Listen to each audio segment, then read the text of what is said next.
الحمد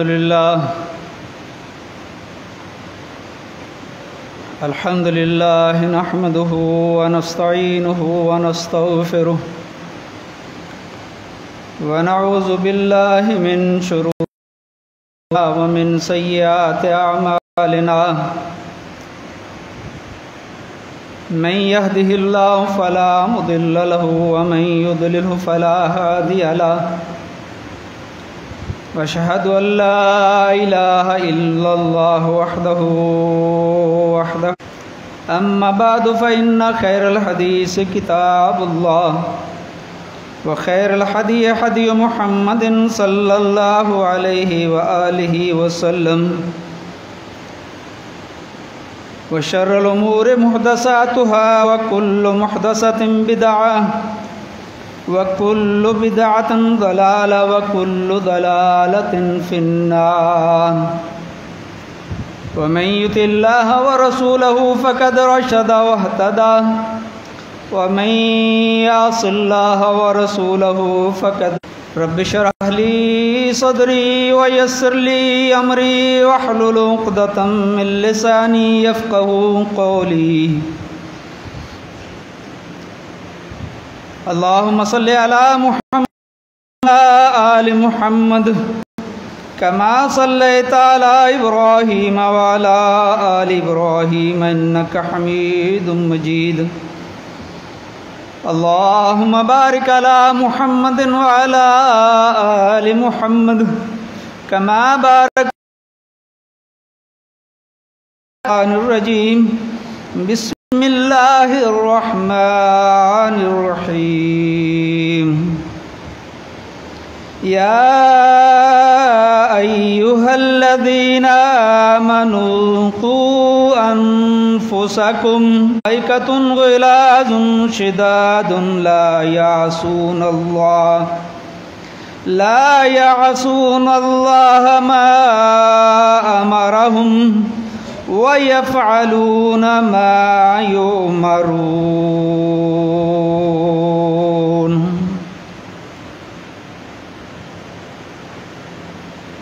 ہر قسم کی حمد و ثنا، تعریف، تسبیح، تحلیل، تکریم، بڑائی، کبریائی اللہ وحدہ لا شریک کے لیے ہے، جو اس کائنات کا خالق، مالک، رازق، داتا کل ہے، جو کہ لاثانی ہے، بگڑی بنانے والا ہے، اس جیسا لیسا کمثلہ شیء وہو السمیع البصیر، اس جیسا کوئی نہیں، وہ ہر چیز پر قادر ہے اور ہر طرح کی عبادت اسی کے لیے ہے۔ اس کے بعد بے شمار ان گنت ہدیہ درود و سلام سید الاولین والآخرین، سید الانبیاء، امام الانبیاء، رہبر اعظم، مرشد اعظم، معلم انسانیت، رہبر انسانیت، جن کی پیروی میں، جن کی اتباع میں ہماری نجات ہے، ان پر درود و سلام صلی اللہ علیہ وآلہ وسلم۔ معزز سامعین کرام، دوستو، بزرگوں، قابل قدر ماں اور بہنوں، یہ آیت مبارکہ وہ حضرات جو قرآن سے شغف رکھتے ہیں، جو قرآن کا ترجمہ پڑھتے ہیں، جو قرآن سے تعلق رکھتے ہیں، ان کے ذہن میں اس آیت کو سن کر موضوع آ گیا ہوگا، کیونکہ انسان کو اللہ تعالیٰ نے دنیا میں شترے بے مہار نہیں پیدا کیا کہ اس کے من میں جو آئے، اس کا جو دل کرے، جو اس کی زبان پر آئے، جو اس کا قوم، قبیلہ، برادری کہے وہ کرے، نہیں۔ مسلمان کا مطلب یہ ہے کہ وہ اپنے رب کی مانتا ہے، رسول اللہ صلی اللہ علیہ وسلم کی پیروی کرتا ہے، اس کی شب و روز، اس کی زندگی، اس کے دن رات، اس کی خوشی، اس کی غمی، ہر چیز کا اللہ تعالیٰ نے نظام دیا ہے۔ انسان کے اوپر حقوق مقرر کیے ہیں، اس کی ذمہ داریاں لگائی ہیں، تو اس میں دو طرح کے حقوق ہیں، ایک حقوق اللہ، دوسرے حقوق العباد، اللہ کے حقوق، بندوں کے حقوق۔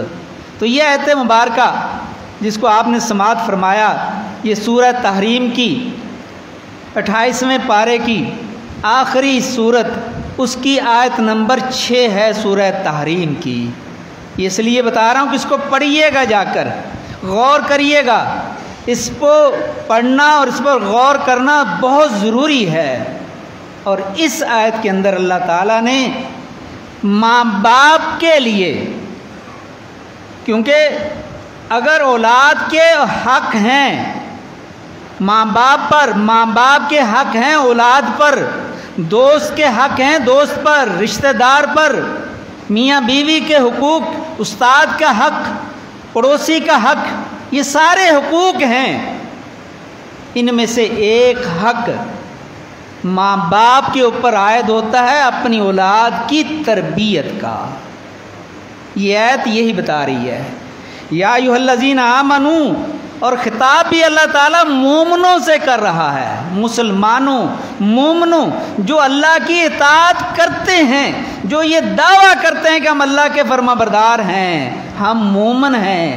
مومن کا مطلب کیا ہے کہ وہ اللہ کی مانتا ہے، مسلمان اللہ کو مانتا ہے، مومن اللہ کی مانتا ہے۔ اللہ کہہ رہا ہے اگر تم میری مانتے ہو تو یہ میرا حق ہے کہ تم اپنی اولاد کے لیے جو اللہ حکم دے رہا ہے، کیا حکم دے رہا ہے؟ یا ایھا الذین آمنوا قوا انفسکم واہلیکم نارا، بچاؤ تم اپنے آپ کو، اپنی اولادوں کو آگ سے، جہنم سے۔ ڈرایا جا رہا ہے کہ اپنے آپ کو، اپنی اولادوں کو جہنم سے بچاؤ، جہنم سے بچاؤ، جہنم میں جانے سے روکو۔ کیسے روکو؟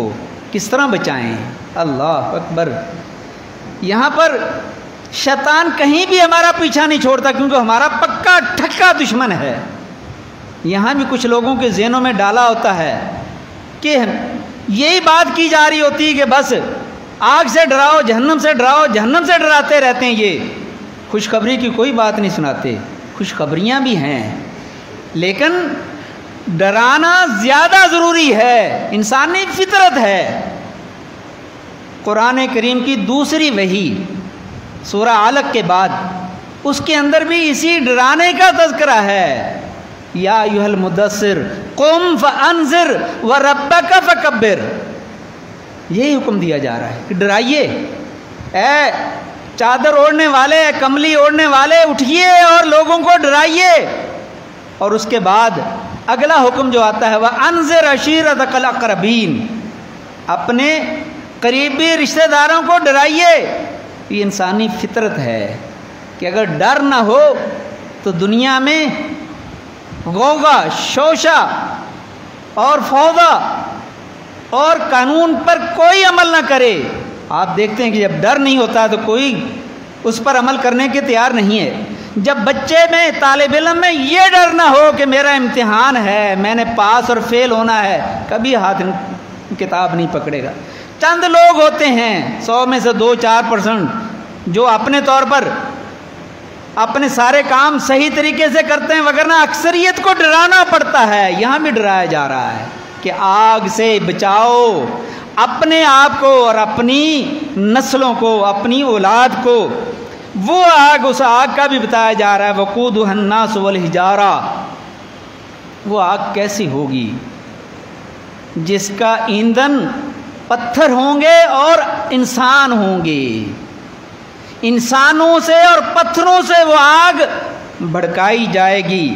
علیہا ملائکۃ غلاظ شداد، اس پر سخت دل، تند خو اور مضبوط فرشتے مقرر ہوں گے۔ لا یعصون اللہ ما امرہم، اللہ کے کسی حکم کی وہ نافرمانی نہیں کریں گے، اور وہی کریں گے جو اللہ انہیں حکم دے گا۔ اس آیت مبارکہ میں اللہ تعالیٰ نے والدین کی جو ذمہ داری ہے وہ یاد کروائی ہے کہ ہر ماں باپ کی، ہر انسان کی جو کسی بھی طرح سے، کسی بھی لحاظ سے وہ اگر مسئول ہے، کلکم رائن و کلکم مسئول عن رعیتہ، کہیں بھی اس کی ذمہ داری ہے، امام ہے تو مقتدیوں کی ذمہ داری ہے، گھر کا سربراہ ہے تو گھر والوں کی ذمہ داری ہے، فیکٹری میں، دفتر میں، آفس میں، کسی بھی جگہ پر کوئی سربراہ ہے تو اس کی ذمہ داری بنتی ہے کہ وہ اپنے ماتحتوں کو دین، اسلام، اللہ کی اطاعت، اللہ کے رسول کی اطاعت، فرما برداری، دینداری ان کو سمجھائے۔ خاص طور پر ماں باپ کی ذمہ داری بنتی ہے کہ وہ اپنی اولاد کی اچھی تعلیم، اچھی تربیت، اچھی ان کی پرورش کرے۔ اولاد بہت بڑی نعمت ہے، یہ دنیا میں اللہ کی عطا کردہ نعمتوں میں سے سب سے عظیم نعمت ہے، یہ جنت کا میوہ ہے، پھل ہے، یہ معصوم پھول، یہ بچے جن سے گھر میں رونق ہے، آنگن میں خوشیاں آتی ہیں، وہ بچے، اور ان کے بغیر گھر اجاڑ ہے، اجڑا ہوا گھر ہے وہ، اور بچوں کے بغیر گھر کے اندر رونق نہیں ہے۔ جب ان کی اتنی بڑی اہمیت ہے جس کے پیش نظر انبیاء علیہ السلام بھی دعائیں کرتے رہے، رب حب لی من الصالحین۔ سیدنا ابراہیم علیہ السلام اولو العزم پیغمبر، جد الانبیاء کے جد امجد اور امام الموحدین، وہ یہ دعا کرتے ہیں، رب حب لی من الصالحین، ربنا آتنا من لدنک ذریۃ طیبۃ، طیب اور اچھی اولاد کی دعا انبیاء علیہ السلام، زکریہ علیہ السلام، ابراہیم علیہ السلام، دیگر انبیاء علیہ السلام کرتے رہے ہیں۔ تو یہ اولاد بہت بڑی نعمت ہے، تو اس کی ذمہ داری بھی اتنی بڑی ہے کہ ہم اپنی اولاد کی اچھی تعلیم، اچھی تربیت کریں۔ اولاد کی اگر اچھی تعلیم نہ دی جائے، اچھی تربیت نہ کی جائے تو وہ ماں باپ کے لیے بھی وبال جان ہے، معاشرے کے لیے بھی وہ پریشانی کا سبب ہیں، اور نہ وہ اچھے شہری بن سکتے ہیں، نہ وہ اچھے معاشرے کے افراد بن سکتے ہیں، وہ خود بھی پریشان، خود بھی برباد، معاشرے میں بھی ان سے پریشانی۔ اس لیے ماں باپ کی ذمہ داری ہے کہ وہ بچے کی تربیت کریں۔ بچے کی تربیت کیسے کرنی ہے؟ اسلامی منہج پر۔ حدیث میں آتا ہے، اس سے پہلے اگر میں اس کو لے کر جاؤں تو موضوع لمبا ہو جائے گا، کہ اولاد کے لیے آپ اپنی شادی کا اہتمام کرتے ہیں تو اس کو بھی آپ اچھا خاندان، اچھے لوگ، اچھی نسل، اچھی تربیت کو فوقیت دیں، تعلیم کو، دینی تعلیم کو تربیت دیں، فوقیت دیں، کیونکہ اچھی نسلوں کا اثر ہوتا ہے اولاد میں۔ اب اگر اللہ نے اولاد دے دی ہے تو ہمارے عام طور پر یہ ہوتا ہے کہ ابھی تو بچہ ہے، ابھی سیکھ جائے گا، کیا اس پر سختی کرنی ہے؟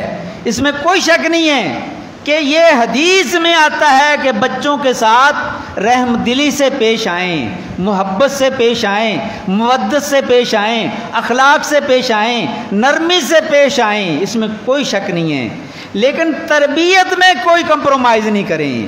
اگر تربیت میں آپ ڈھیل کرتے ہیں، بچے کو ڈھیل دے دیتے ہیں کہ بڑا ہو کر سیکھ لے گا، نہیں۔ آج کی میڈیکل سائنس اس بات کی بہت واضح دلیل ہے۔ اللہ کے رسول صلی اللہ علیہ وسلم نے تو 1400 سال پہلے کہا تھا کہ بچے کی تعلیم اور تربیت کا خیال رکھیں۔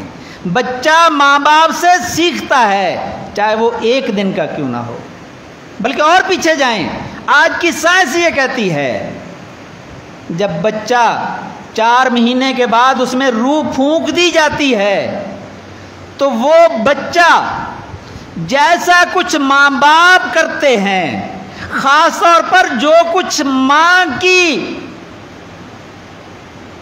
خواہشات ہیں، جو کچھ ماں دیکھتی ہے، جو کچھ ماں سنتی ہے، جو کچھ ماں کھاتی ہے پیتی ہے، ماں کے نظریات، ماں کے تفکرات، ماں کی سوچ، وہ ساری کی ساری کنورٹ ہو رہی تھی بچے کی طرح۔ ہم یہ سمجھتے ہیں کہ یہ عام سی بات ہے، یہ آج کی سائنس بھی یہ پروو کر رہی ہے، اللہ کے رسول نے بھی یہ بات بتائی ہے، اور یہ دیکھا گیا ہے کہ ابتدائی طور پر جب اللہ گھر میں خوشی دکھلاتا ہے، اور خاص طور پر اگر پہلی خوشی ہو تو ماں باپ پھولے نہیں سماتے اور اس میں دین کو چھوڑ دیتے ہیں، اپنی مرضی کرتے ہیں، ساری ساری رات جاگتے ہیں اور دن کو سوتے ہیں، اور اس میں جو چیزیں دیکھ رہے ہوتے ہیں، سن رہے ہوتے ہیں، کر رہے ہوتے ہیں۔ اب بچہ پیدا ہونے کے بعد چونکہ ماں باپ نے ایک عادت بنائی ہوئی تھی عرصے سے کہ بچے کے بعد اس کی خوشخبری ملنے کے بعد ماں باپ جاگ رہے ہیں، اب بچہ دنیا میں آیا ہے، اب بچہ وہی عادت لے کر آیا ہے، اب اس کو رات کو سلانا چاہتے ہیں، وہ بچہ سوتا ہی نہیں ہے۔ یہ اس نے کہاں سے لیا ہے؟ انہی ماں باپ سے سیکھا ہے۔ اور دوسری طرف اگر ایک ماں خوشخبری ملنے کے بعد دین پر عمل کرتی ہے، نمازوں کا اہتمام کرتی ہے، قرآن و سنت کے مطابق زندگی بسر کرنے کی کوشش کرتی ہے، قرآن کی تلاوت کرتی ہے، اللہ اکبر، امام بخاری کو 15 سپارے چند مہینوں میں یاد ہو گئے تو کیسے یاد ہو گئے تھے؟ ان کی ماں کو 15 سپارے یاد تھے، وہ بیٹھتے اٹھتے ان قرآن کے ان 15 پاروں کی تلاوت کرتی رہتی تھیں۔ وہ بچے پر اس کا اثر ہے اور امام بخاری پیدا ہوئے ہیں۔ ہم یہ کہتے ہیں کہ بچہ سیکھ لے گا، بچے کو تو ہم نے سکھانا ہے، ماں باپ نے سکھانا ہے۔ اللہ اکبر، یہ ان چیزوں کا خیال رکھا جائے۔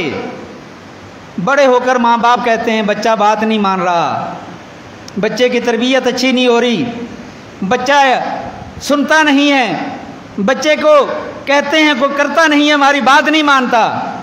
اللہ اکبر، بچہ آپ کو اللہ نے ہیرا دیا ہے، ہیرا، اس کو آپ نے تراشنا تھا۔ اسکول مدرسے میں جا کر تو صرف اس کی پالش ہوتی ہے، وہ آپ نے ابتدا تو آپ نے کی ہے۔ بچے کے دل کا ورقہ صاف ہے، آپ نے لکھنا ہے جو چاہیں، ماں باپ نے لکھنا ہے، قلم ماں باپ کے ہاتھ میں ہے، پیدا آپ کے گھر میں ہوا ہے، آپ کی تربیت ہے۔ آپ اسے دیندار بنائیں، آپ اسے دین کی تعلیم دیں، اللہ کی عظمت اس کے دل میں ڈالیں، کبریائی ڈالیں، توحید ڈالیں، اللہ کے رسول کی اطاعت ڈالیں، صحابہ کرام کی محبت ڈالیں، اہل بیت کا مقام ڈالیں۔ یہ قلم آپ کے ہاتھ میں ہے، پہلے 2 سال آپ کے پاس ہیں، وہ بچہ آپ کے گھر میں ہے، آپ نے تربیت کرنی ہے۔ پہلے دن جب بچہ دنیا میں آتا ہے، رب کا اور رسول کا کیا حکم ہے؟ اس کو رب کی کبریائی سب سے پہلے سنائی جائے، اللہ اکبر، اللہ اکبر، توحید رسالت کا آوازہ اس کے کان میں لگایا جائے۔ پھر اس کے بعد سنت کے مطابق 7ویں دن اس کا حقیقہ کیا جائے تاکہ اس کی طرف سے صدقہ ہو جائے۔ حسد، بغض، کینہ، بلائیں، مصیبتیں صدقے سے ٹلتی ہیں۔ خوشی میں اپنے عزیز و اقارب کو بھی شامل کیا جائے، صدقے کا حکم ہے۔ بال مونڈنے کا حکم ہے۔ دین کے ایک ایک مسئلے کو اگر آپ دیکھیں تو اس کے اندر حکمتیں ہیں۔ بال کیوں مونڈے جاتے ہیں؟ بالوں کے برابر صدقہ کیوں کیا جاتا ہے؟ بال مونڈنے سے سر کے، دماغ کے، آپ بچے نے سوچنا ہے، سمجھنا ہے، اس کے مساج وہ کھلیں گے، ادھر صدقہ ہو جائے گا، اللہ خوش ہوں گے۔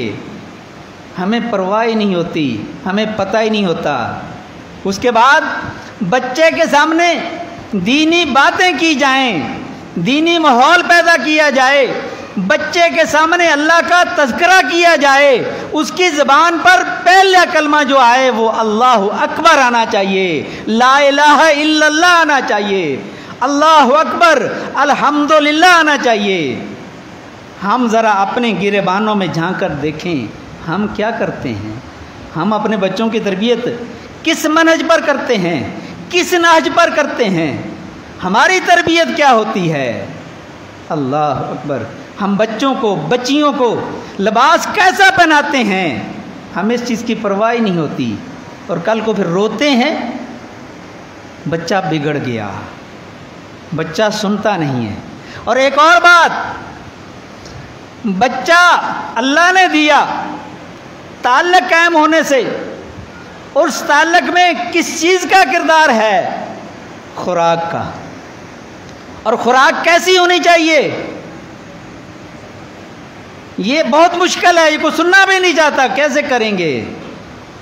حلال حرام کی اگر تمیز رکھی جائے تو بچہ سوال ہی پیدا نہیں ہوتا بگڑ جائے۔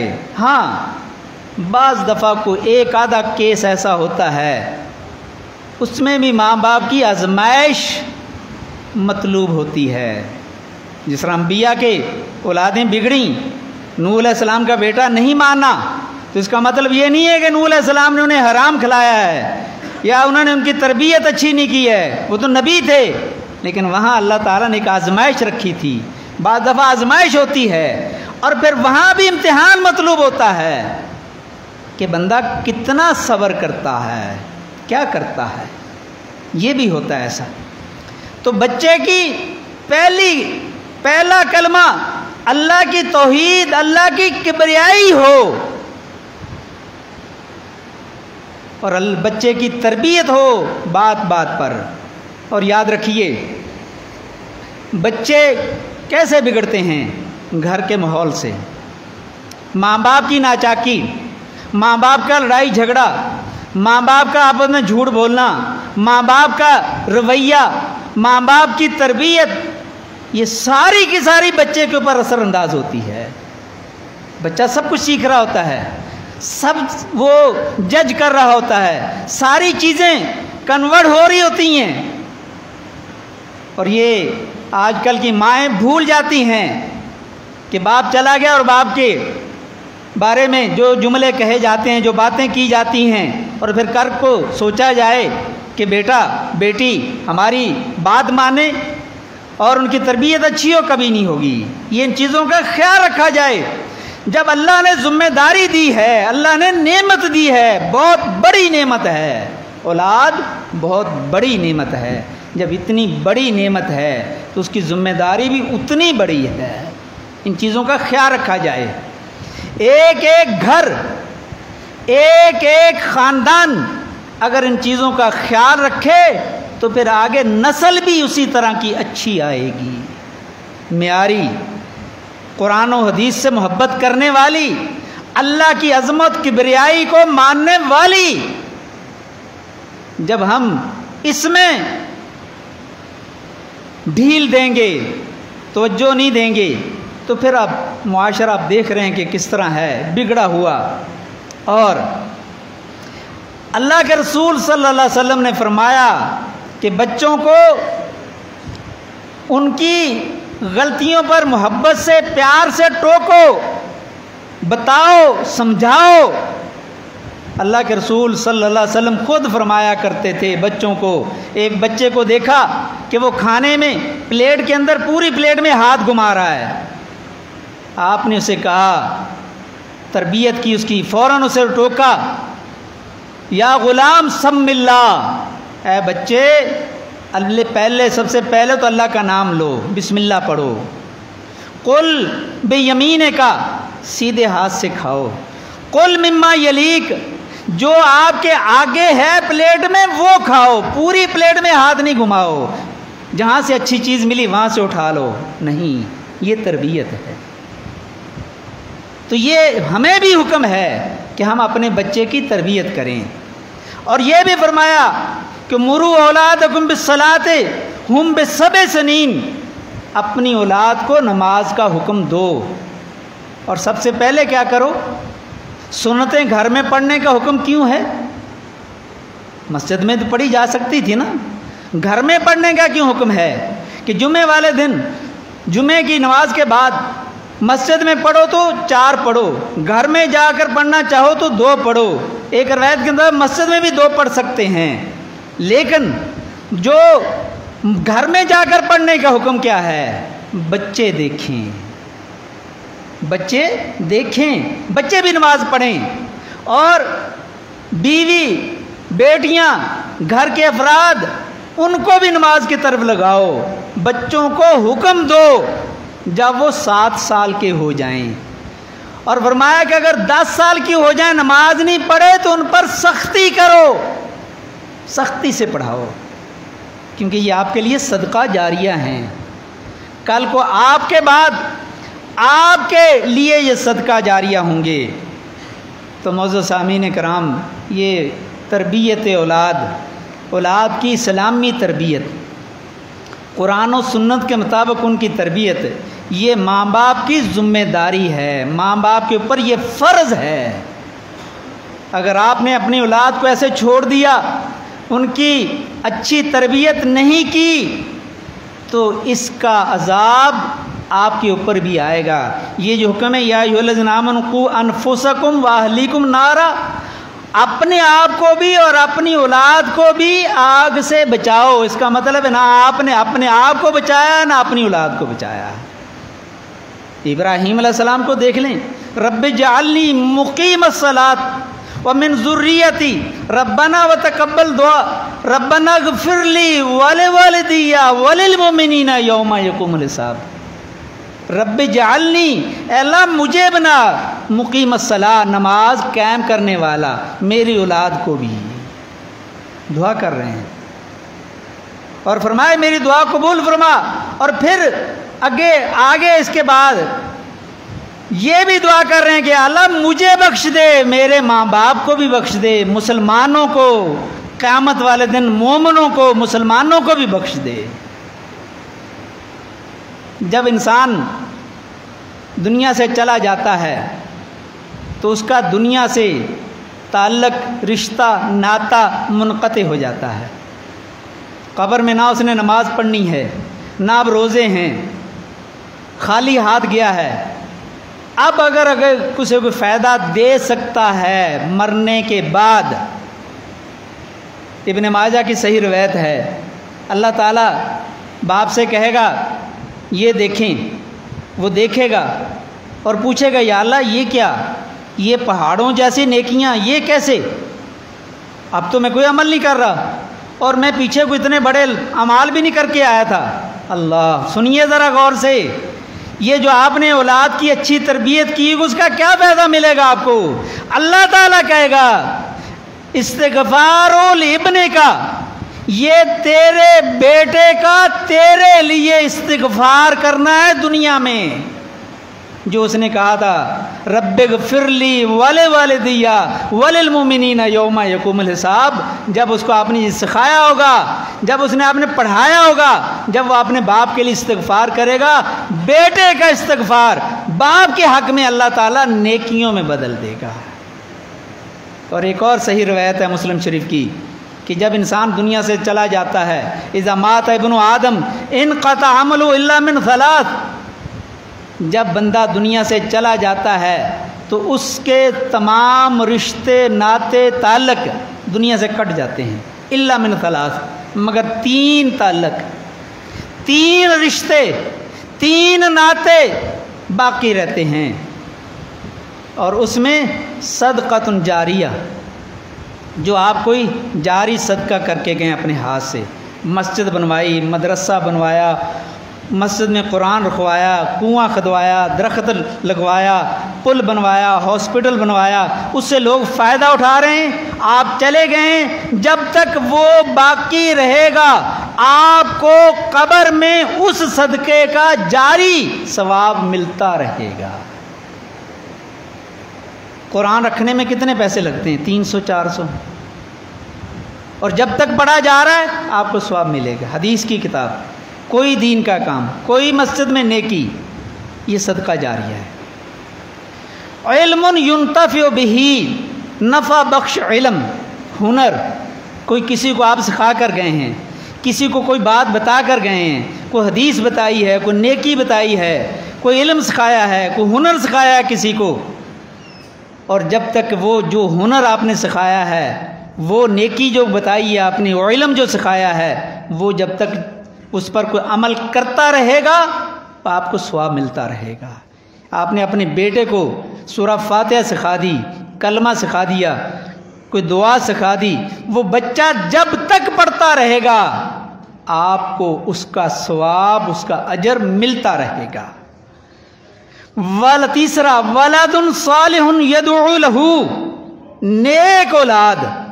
نیک اولاد نیک کب ہوگی؟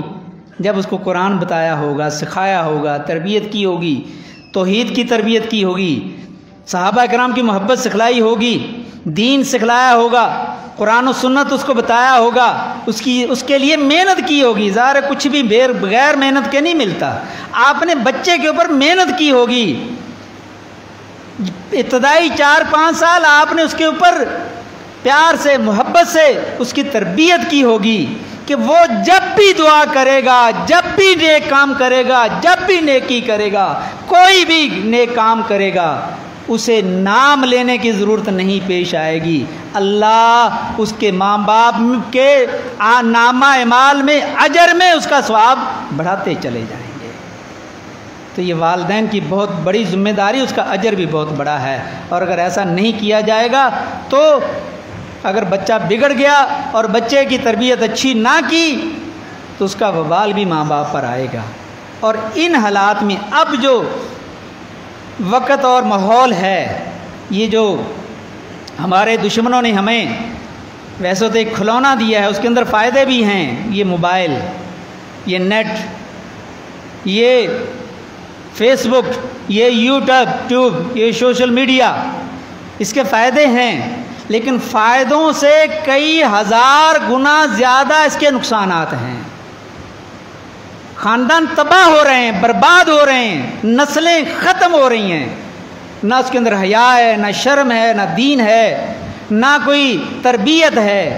ماں باپ کی ذمہ داری بنتی ہے کہ اپنے بچوں کو کھیل کھیل میں، باتوں باتوں میں ان کو خوش رکھنے کے لیے ان چیزوں سے کے قریب نہ لے کر جائیں، اسے دور رکھیں۔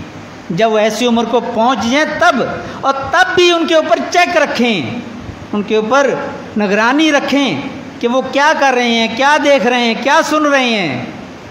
اور یہ فتنہ ہر دور میں فتنہ ہوتا ہے، یہ اس دور کا بہت بڑا فتنہ ہے۔ تو اس کا علاج کیا ہے؟ اسلامی تربیت۔ اس کا علاج کیا ہے کہ بچوں کو نماز کا پابند بنائیں، قرآن کی تلاوت کا پابند بنائیں، پھر یہ جو شیطانی ہتھ کنڈے ہیں اس کا اثر کچھ کم ہو سکتا ہے۔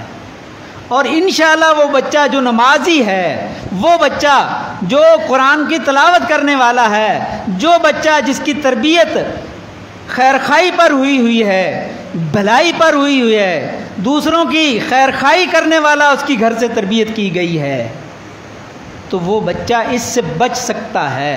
وگرنہ یہ بہت بڑی ایک سازش ہے مسلمانوں کے لیے، اس قوم کے لیے، کہ ان کو برباد کیا جائے، ان کی نسلوں کو تباہ کیا جائے، اس سے بچا جائے۔ اللہ سے دعا ہے کہ اللہ تعالی ہمیں اپنی اولادوں کی اچھی تعلیم، اچھی تربیت، اسلامی تعلیم دینے کی اللہ ہمیں توفیق عطا فرمائے، اور اللہ تعالی ہمارے نیکوں کو نیک بنائے، صالح بنائے۔ اور یہ درجات ہیں، حدیث میں آتا ہے اگر کوئی اپنی 2 بیٹیوں کی تربیت کرتا ہے، تعلیم دیتا ہے، اچھی تعلیم دیتا ہے، اخلاق دیتا ہے، ان کو اپنے گھر کی بنا دیتا ہے، ان کی شادی کر دیتا ہے، اللہ کے پیارے حبیب صلی اللہ علیہ وسلم فرماتے ہیں وہ بندہ قیامت والے دن جنت میں میرے ساتھ ایسے ہوگا جیسے 2 انگلیاں ہیں۔ آپ کی اولاد ہے اور آپ نے اچھی تربیت کی ہے تو یہ آپ کو اس کا اجر مل رہا ہے، اس کا صلہ مل رہا ہے، یہ اس تربیت کا آپ کو اللہ اجر دے رہا ہے۔ تو ظاہر ہے جب آدمی محنت کرتا ہے تو اس کو اس کا اجر بھی چاہیے ہوتا ہے، تو یہ اس کا اجر ہے۔ اللہ تعالی ہم جو محنت کریں اللہ تعالیٰ اس کا ہمیں دنیا میں بھی اور آخرت میں بہترین اجر عطا فرمائے۔ آخر دعوانا الحمدللہ رب العالمین۔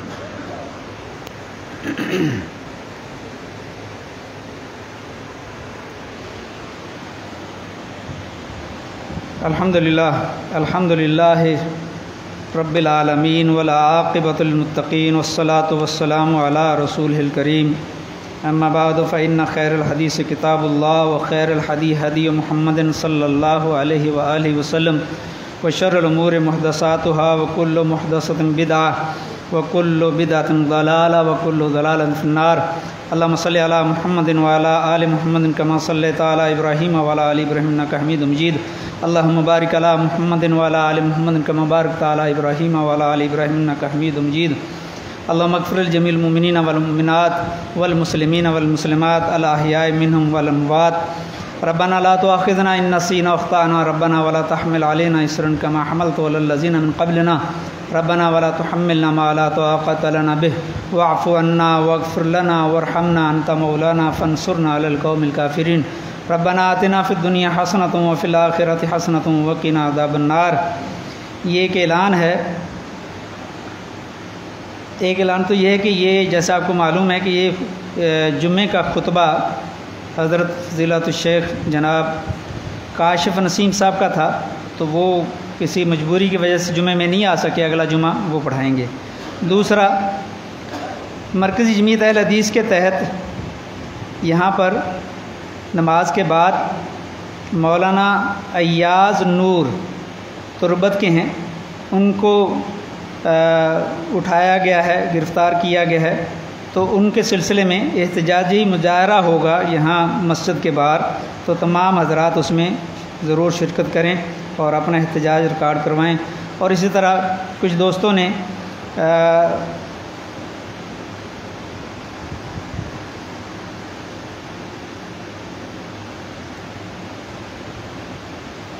بیماروں کی صحت یابی کے لیے دعا کا کہا ہے، تو جو بھی بیمار ہیں اللہ تعالیٰ تمام کو صحت کاملہ عاجلہ عطا فرمائے، اور اللہ تعالیٰ اولادوں کو بھی اپنی، اگرچہ ماں باپ نے کسی کمی کوتاہی کی ہے، بہرحال وہ آپ کے ماں باپ ہیں، یہ بھی ایک شیطانی پہلو ہے کہ بعض کے ذہن میں یہ آئے گا ہمارے ماں باپ نے تو ہماری ایسی تربیت نہیں کی، اس لیے ہمیں ان کی اطاعت فرمانبرداری کرنے کی کوئی ضرورت نہیں ہے۔ یہ بھی ایک شیطانی پہلو ہے۔ نہیں، آپ کے ذمے قرآن یہ کہتا ہے کہ خدا نہ خواستہ اگر ماں باپ مشرک بھی ہوں تو اولاد کی ذمہ داری ہے کہ ان کی فرمانبرداری، ان کی اطاعت اور ان کی خدمت میں کوئی کمی کوتاہی نہ آنے دیں، آپ کی ذمہ داری ہے۔ اچھا، انہوں نے آپ میں کہیں کمی کوتاہی کی ہے تو کل کو آپ نے باپ بننا ہے، کل کو آپ نے اولاد آپ کی ہوگی تو آپ اس پر عمل کر سکتے ہیں، آپ اس پر عمل کرنا چاہیے۔ تو اللہ تعالیٰ سے دعا ہے کہ اللہ تعالیٰ ہمیں ہر لحاظ سے قرآن و سنت پر عمل کرنے کی توفیق عطا فرمائے۔ اللہ تعالیٰ ہمارے ملک کی حفاظت فرمائے، ملک میں امن اور سکون اور محبت اور رواداری اور توحید پر عمل کرنے والا ہمیں بنائے۔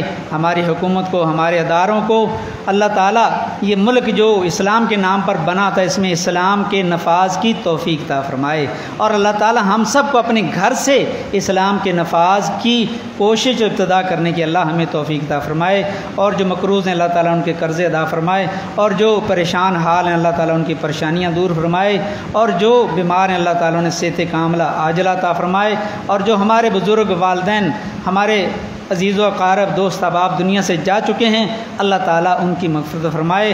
اللہ تعالیٰ ہمارے اساتذہ جو دنیا سے جا چکے ہیں اللہ تعالیٰ ان کی بھی مغفرت فرمائے، اور جو حیات ہیں اللہ تعالیٰ ان کی زندگی میں برکت عطا فرمائے۔ سبحان ربک رب العزت عما یصفون وسلام علی المرسلین والحمد للہ رب العالمین۔ واقم الصلاۃ۔